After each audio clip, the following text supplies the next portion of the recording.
morning and welcome to our thought for the day. We're going to be looking at a psalm again.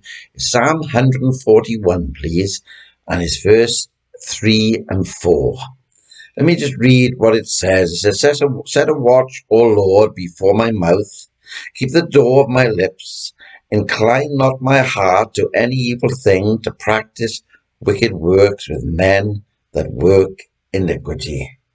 And the heading to my thought today is guard my tongue and keep my heart. I want you to look at these words before us today. It says, set a watch, O Lord, before my mouth. That mouth that has been used in prayer. What a pity it would be if it were to be defiled with lies and pride and wrath and anger. Yet, if we're not careful, friends, that is exactly what will happen. It must be carefully watched. David realizes this. In his own watchfulness, he realized that it was not sufficient. And so he begs the Lord himself to keep a watch. What wisdom David shows in this situation. You see, when the Lord keeps a watch, we know that all will be well. We know that it will be well guarded.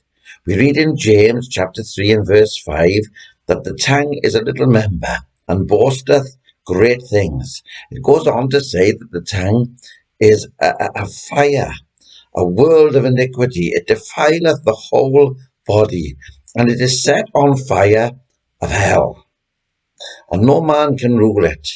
It is full of deadly poison. And I'm sure that all that is listening to me this morning knows that to be true. How many people have you hurt by an unwise word? And how many people have hurt you by an unwise word? David goes on to say, keep the door of my lips. He says, oh, how good it would be if God took control of the opening of my lips.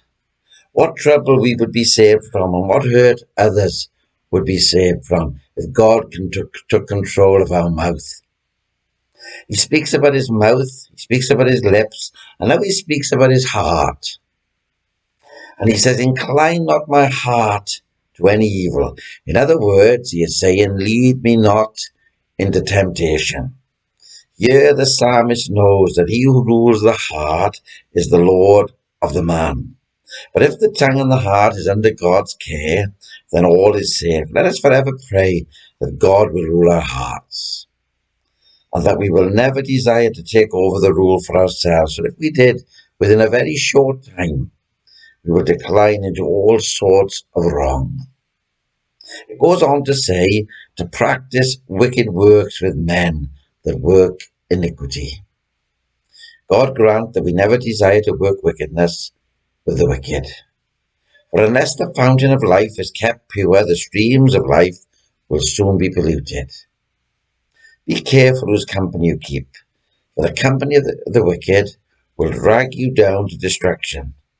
For God promises to punish all sin.